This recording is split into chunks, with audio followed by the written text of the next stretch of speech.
La Bible dit dans Ésaïe, chapitre 51, et le verset 1, « Écoutez-moi, vous qui poursuivez la justice, qui cherchez l'Éternel. Portez les regards sur le rocher d'où vous avez été taillés, sur le creux de la fosse d'où vous avez été tirés. » Prions. Merci Seigneur pour ta parole. Touche nos cœurs. Donne-nous de l'intelligence et la connaissance de ta parole afin que nous puissions te croire et te suivre par la foi. Dans ton nom, je te prie, Jésus. Amen. Écoutez-moi, Dieu dit, il parle par sa parole et par l'Esprit. Si vous écoutez Dieu, vous allez l'entendre. Mais il y a beaucoup de bruit. Il y a toutes vos pensées, il y a le monde autour de vous, il y a les films et la musique. Il y a les gens qui parlent et qui parlent et qui parlent. Donc il faut faire un effort pour écouter Dieu. Il parle doucement des fois. Est-ce que vous pouvez l'écouter? La première chose qu'il vous dit, viens à Jésus. C'est ce que la Bible dit, la fin du chapitre, le dernier chapitre d'Apocalypse. La Bible dit, l'Esprit et l'épouse disent, viens. Viens Jésus. Et ici il dit, cherchez l'Éternel. Cherchez l'Éternel. Cherchez et vous trouverez. Qu'est-ce que vous cherchez? Chaque personne cherche quelque chose. Il faut chercher Dieu premièrement. C'est une question de priorité. Qu'est-ce qui est le plus important dans votre vie? D'être plus près de Jésus ou d'autres choses? L'argent, les drogues, l'alcool, les célèbres, ta carrière, les loisirs, le sport. Il y a beaucoup de choses qui peuvent remplacer Dieu. Mais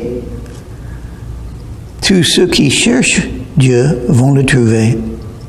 Vous qui poursuivez la justice, oh, c'est ça. Il faut chercher ce qui est juste et bon. Si on veut venir à Jésus, ça veut dire on veut faire le bien. On veut un changement de vie. Vous êtes sur une voie de péché, centré sur soi, en train de vous éloigner de Dieu. Il faut se repentir, il faut changer d'avis et venir à Jésus pour être sauvé et pour commencer à faire le bien par sa grâce. Portez les regards sur le rocher. Qui est le rocher? Jésus. C'est-à-dire solide, une fondation, quelque chose qui ne va pas s'écrouler. On ne va pas se noyer dans le péché, dans les mensonges de la vie de ce monde. Parce que c'est un rocher solide, ferme, qui ne tombe pas et qui durera. Portez les regards sur Abraham, votre père. Il faut penser à Abraham. Et sur Sarah qui vous a enfanté. Car lui seul, je l'ai appelé. Je l'ai béni et multiplié. Donc Dieu parle aux enfants d'Israël. Et il leur dit, il faut penser à Abraham et sa femme. Abraham et Sarah. Et qu'est-ce que Dieu a dit? Je l'ai appelé. C'est Dieu qui appelle. Il appelle tout le monde. Mais Abraham est venu croire quand il a été appelé. Et vous? Est-ce que vous allez suivre l'exemple d'Abraham? Il est appelé le père de foi. Parce que il a cru Dieu. Et cela lui a été accordé pour la justice. La foi en Dieu est le moyen d'être justifié devant Dieu. Vous ne pouvez pas être justifié par les bonnes œuvres. Ça, c'est très clair dans la Bible. Abraham n'était pas justifié par les bonnes œuvres. Il a été justifié par la foi. Romains chapitre 4 le dit, cite le livre de Genèse, où ça parle d'Abraham, je crois que c'est Genèse 15 et le verset 6. Abraham a cru Dieu. Et donc il a été, la justice lui a été imputée. La justification par la foi. Dieu qui est saint veut avoir les croyants qui sont saints. Mais nous ne sommes pas saints selon nos œuvres. Mais Dieu peut faire tout ce qu'il veut. Qu'est-ce qu'il veut faire? Simplement dire que vous êtes juste. La justice de Christ vous est donnée gratuitement. Et quand Dieu, si vous êtes un vrai croyant en Jésus, quand Dieu vous regarde, il voit la justice de Jésus-Christ. C'est bien ça. Oui, c'est gratuit. C'est la grâce de Dieu. Portez le regard sur Abraham, votre père. Et si vous croyez en Jésus, vous êtes entrés dans la promesse qui a été donnée à Abraham. La même promesse. Parce que cette promesse est pour Abraham, les fils d'Abraham, Isaac et Ishmaël, et le petit-fils, Jacob. Dieu a changé son nom en Israël. Et tous les croyants en Jésus, le Sauveur qui était juif. Il est venu pour sauver les Juifs, mais il est venu pour sauver tous, et on va en parler bientôt. Je l'ai béni et multiplié. Oh, ça c'était la promesse de Dieu. Dieu a donné une promesse à Abraham. Je vous bénirai et je bénirai tous ceux qui vous bénissent. Et je maudirai tous ceux qui vous maudissent. Donc il faut aimer les Juifs. Il faut aider les Juifs. Il faut prier pour eux. Ils sont toujours dans le dessein de Dieu, le peuple des Juifs, les enfants d'Israël.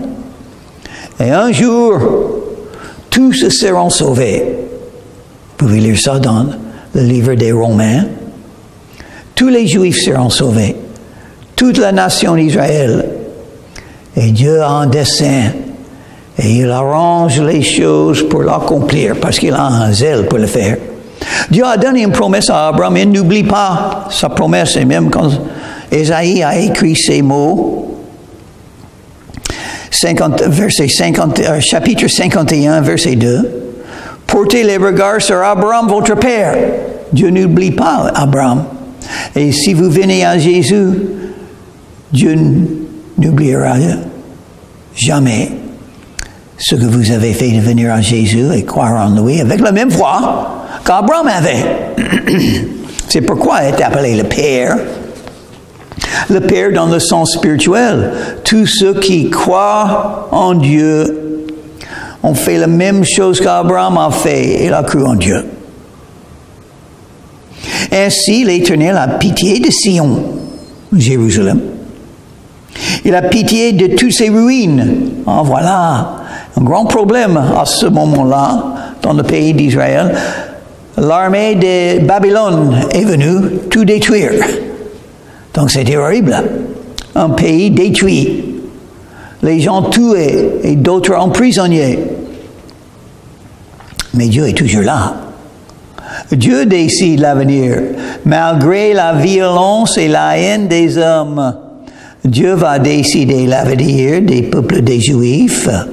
Et c'est un bon avenir. Il rendra son désert semblable en Éden. Ah, l'avenir, Dieu a dit. Le désert va devenir un jardin. Dieu veut corriger. Il aime changer le mal dans le bien. Il aime bénir ses peuples. Il va le faire. Donc, il y a le présent, des choses ruinées, la violence, le résultat de la violence, la guerre, la haine. Mais Dieu parle de l'avenir. Il ne faut pas regarder les choses maintenant, ça c'est temporaire. Dieu va tout changer. Et il a un avenir qui est très, très, très bien. Il faut penser de l'avenir. Ne pensez plus des événements passés. Ne considérez plus ce qui est de l'ancien. Pensez à l'avenir qui est bon. Parce que Dieu a un dessein et va le faire. Et sa terre aride, un jardin de l'Éternel. La joie et l'allégresse se trouveront au milieu d'elle. Malheureusement, la vie peut vous donner de temps en temps la tristesse, les larmes. Moi, j'ai vu des larmes dans la vie de quelques-uns. Mais Dieu nous parle de l'avenir, quand il y aura la joie, le bonheur, l'allégresse. Oh, ça sera le royaume du Messie. Ça parle du royaume du Messie quand ça sera accompli. Plus de guerre, plus de ruines, plus de désert, plus de tristesse. Les actions de grâce et le chant des cantiques. Est-ce que tu aimes chanter? Tu aimes être heureux? Tu aimes le bonheur? Donc il faut venir à Jésus et entrer dans ses promesses. Les promesses de Dieu pour l'avenir. Ce sont des mots positifs, n'est-ce pas? Il ne faut pas penser à le passé, c'est le passé. Ça n'existe plus. Il faut penser à les choses cachées que Dieu a préparées pour vous et votre vie. Mon peuple, sois attentif. Ma nation, prête-moi l'oreille, car la loi sortira de moi. Et j'établirai ma loi pour être la lumière des peuples. Dieu a donné la loi, il a donné la parole, il a donné la vérité. Et ça sera établi partout dans le monde un jour. Nous, les croyants, nous aimons la Bible. Nous lisons, nous étudions, nous réfléchissons. On cite la Bible, on parle de la Bible. Qu'est-ce que la Bible enseigne à ce sujet? C'est très important pour nous. Mais pour beaucoup de monde, non. C'est triste. Parce que Jésus a dit, l'homme ne vivra pas de pain seulement, mais de toute parole qui sort de la bouche de Dieu. Mais un jour, tout le monde aimera la Bible. C'est ce qu'il dit. La parole de Dieu, la vérité. Ma justice est proche. Mon salut va paraître. Eh bien, ça peut arriver aujourd'hui. L'enlèvement de l'Église peut arriver aujourd'hui quand tous les croyants de la terre vont aller rencontrer Jésus dans les nuées. Ça peut arriver aujourd'hui. Et même s'il attend encore 1000 ans, ça sera, c'est proche quand on pense à l'éternité. 1000 ans, c'est comme un jour à Dieu.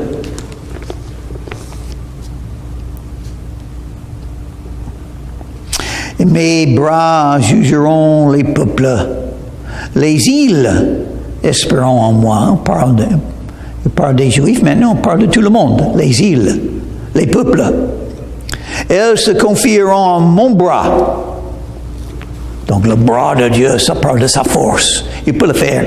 Il est tout puissant. Il peut faire ce qu'il veut et il nous dit ce qu'il va faire. Il va établir la justice de Dieu sur toute la terre. Ça, c'est l'avenir. Ça va arriver. On appelle ça le règne de 1000 ans du Messie. Ça marchera. Levez les yeux vers le ciel et regardez en bas sur la terre, car les cieux s'évanouiront comme une fumée.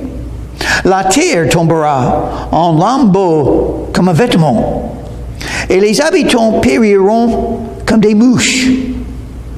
Mais mon salut durera éternellement, et ma justice n'aura point de fin.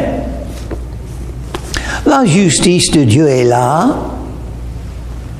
Peut-être on ne le voit pas, mais malgré l'injustice des êtres humains, la justice de Dieu existe éternellement. Mais l'injustice des êtres humains, c'est temporaire. Ça va disparaître. Et Dieu dit, mon salut, c'est très important. Qu'est-ce qu'il a dit? mon salut durera éternellement. Tout le monde doit connaître que la vie est courte. La vie va se terminer, on va mourir après le jugement. Donc, ce qui est très important, c'est d'avoir la vie éternelle. La vie terrestre, c'est temporaire. Quelques années. Si on est béni, on va vivre jusqu'à 80, 90, 95. Mais c'est pas beaucoup quand on pense à l'éternité, où vous serez éternellement, et ce qui est important. Et le salut de Dieu est éternel. Et qui donne le salut? Jésus. L'ange Gabriel a dit à Marie, avant que Jésus est né, il faut donner le nom Jésus, parce qu'il sauvera son peuple de ses péchés. Il faut être sauvé. Pourquoi? Parce qu'on est pécheur. Dieu est saint et il les juge. Il doit juger les péchés. Il le fait. Il faut craindre Dieu et sa colère contre les péchés. Il faut venir à Jésus quand vous avez l'occasion de le faire, avant que c'est trop tard. Parce que Dieu a établi que dans la vie présente, il faut venir à Jésus et croire en lui. Si on ne fait pas, donc l'avenir sera horrible, dans les ténèbres éternelles, dans les feux de l'enfer, séparé de Dieu et de tout ce qui est bon, bloqué pour ne pas entrer dans le paradis. Mon salut durera éternellement. Et c'est Jésus qui donne le salut. Il faut venir à Jésus et être sauvé. Quiconque invoquera le nom du Seigneur sera sauvé. Vous pouvez être sauvé éternellement. Vous pouvez avoir la vie éternelle. C'est pourquoi Jésus a dit en l'Évangile selon Jean chapitre 3, il faut naître de nouveau. Chaque personne est sauvée ou perdue. Si vous êtes toujours perdu, encore perdu, il faut venir à Jésus pour être sauvé. Il ne faut pas croire les excuses des athées. Dieu est là. Il vous aime. Jésus est mort pour vous sur la croix de Calvaire. C'est un fait d'histoire. Il est ressuscité des morts. Quelle année est-il aujourd'hui? 2025. Depuis quand? Depuis la naissance de Jésus-Christ. Toute histoire dit Jésus est né. Il est né à Bethléem. Il y a 2025 ans. Et il faut croire en lui. Il est vivant parce qu'il est ressuscité des morts. Il est mort à peu près 33 ans, mais il est ressuscité des morts. Ça veut dire il est vivant. Ça veut dire on peut le rencontrer. Si vous venez à Jésus, si vous cherchez, comme il a dit là, écoutez-moi, cherchez l'Éternel. Si vous cherchez, vous allez trouver Jésus et vous allez croire. Le Messie, Jésus de Nazareth, né dans le lignage de David, né d'une vierge, né dans la ville de Bethléem, né pour aller à la croix de Calvaire, pour vous sauver de vos péchés, parce qu'il vous aime. N'a pas un plus grand amour que ça, que quelqu'un donne sa vie pour toi. Jésus l'a fait.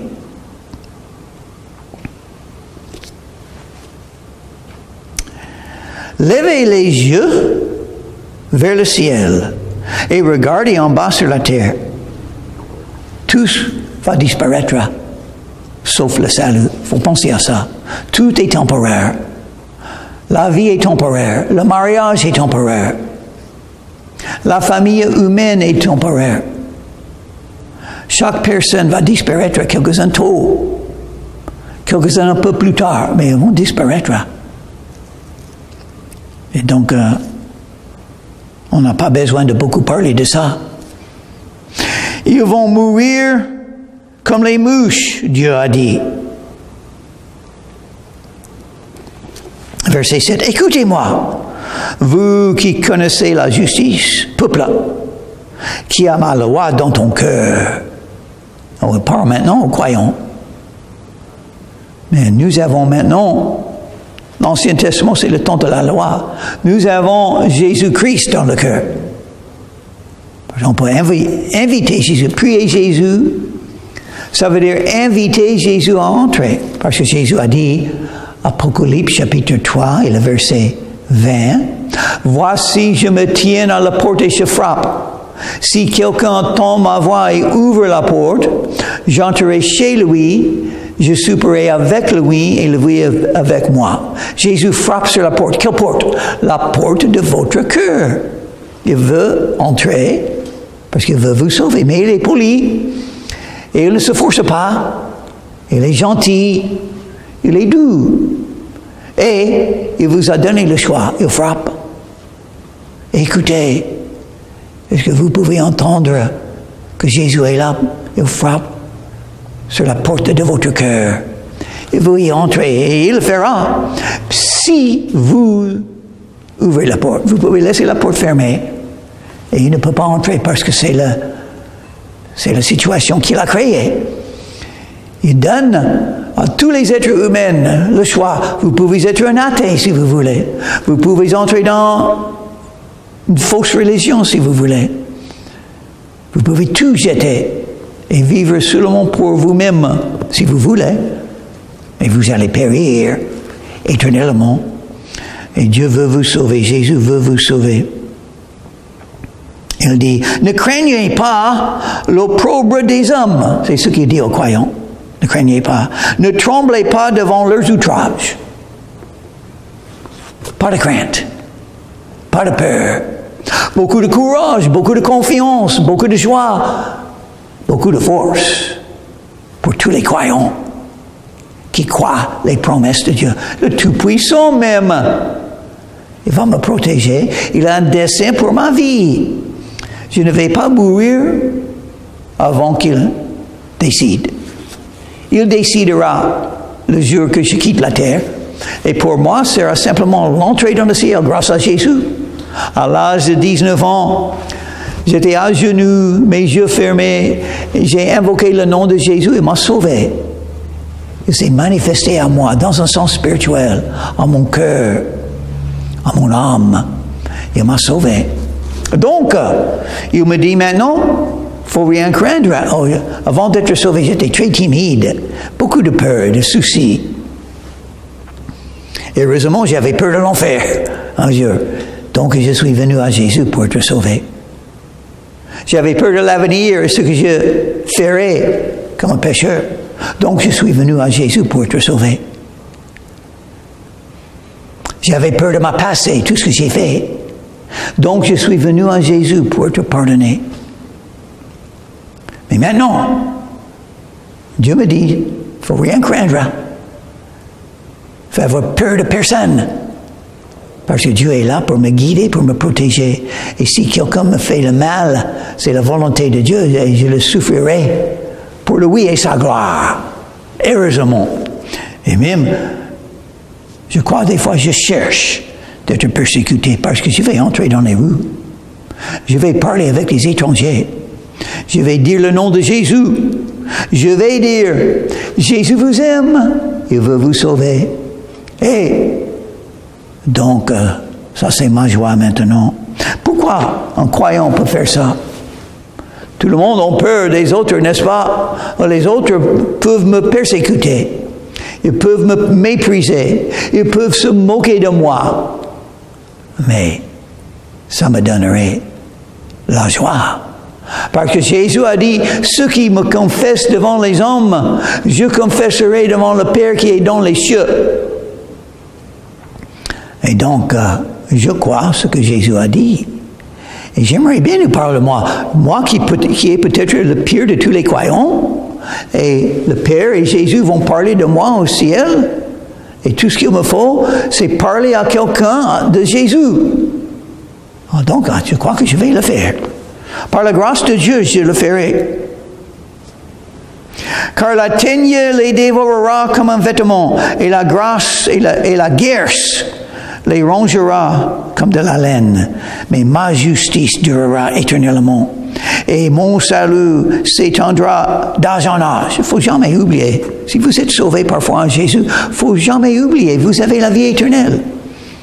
C'est pourquoi une des armes spirituelles, c'est le salut.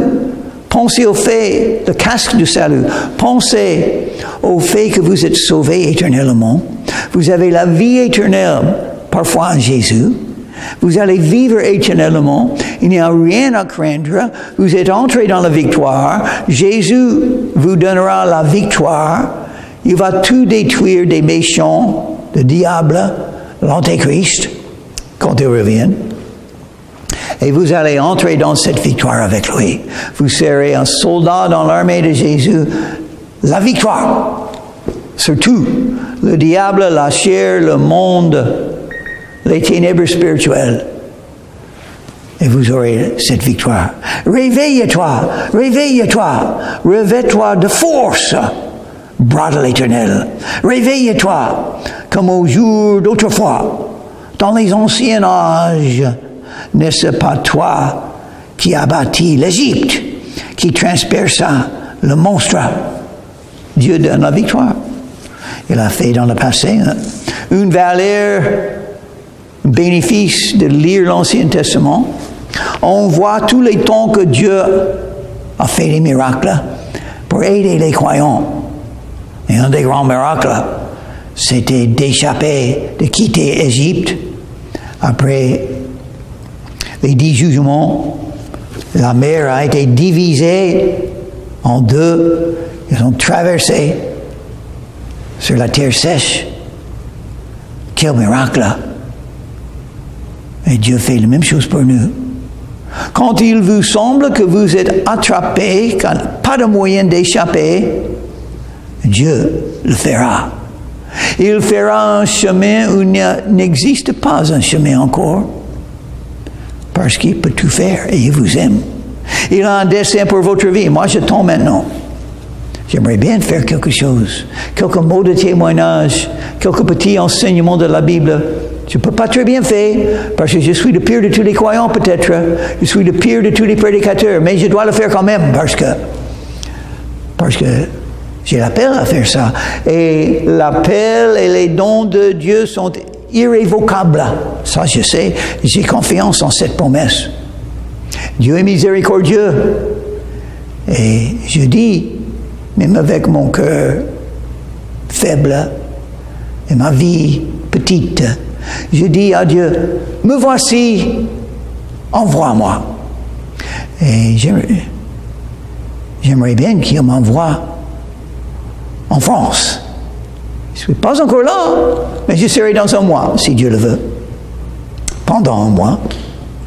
Et un peu plus tard, plus que ça, parce que la moisson est grande, mais il y a peu d'ouvriers. Parce que Dieu m'a formé dès ma naissance. Il m'a enseigné le français un petit peu. Il a sauvé mon âme. Jésus est mon sauveur. Il m'a enseigné la Bible un petit peu. Donc, je peux parler de Jésus. Donc, je peux citer quelques versets comme celui-là que je viens de citer et je peux l'enseigner un petit peu. J'espère par la puissance du Saint-Esprit, parce que en toute occasion, il faut prêcher la parole de Dieu, donc je vais essayer de le faire. Parce que Jésus a dit à tous les croyants, et je suis un croyant, oui, faible, oui, j'ai souvent failli, mais je suis un croyant, et il a dit à tous les croyants, allez dans tout le monde et annoncez l'évangile à tout créateur. Donc je le crois. Et par la grâce de Dieu, je vais le faire. Ici en Floride, et là-bas, dans la région du Golfe de Saint-Tropez, avec l'église EGST, si Dieu me donne la grâce pour le faire. Si Jésus a assez de miséricorde pour un pécheur comme moi, je le ferai. Prions. Merci Seigneur pour tout ce que tu nous enseignes. Aide-nous à te chercher. Aide-nous à ne pas avoir peur. Aide-nous à se réjouir dans l'avenir que tu as préparé. Guide nos vies. Que ton nom soit glorifié, que les hommes soient sauvés, que les cœurs soient préparés par ton esprit. Dans ton nom, je te prie, Jésus-Christ. Amen.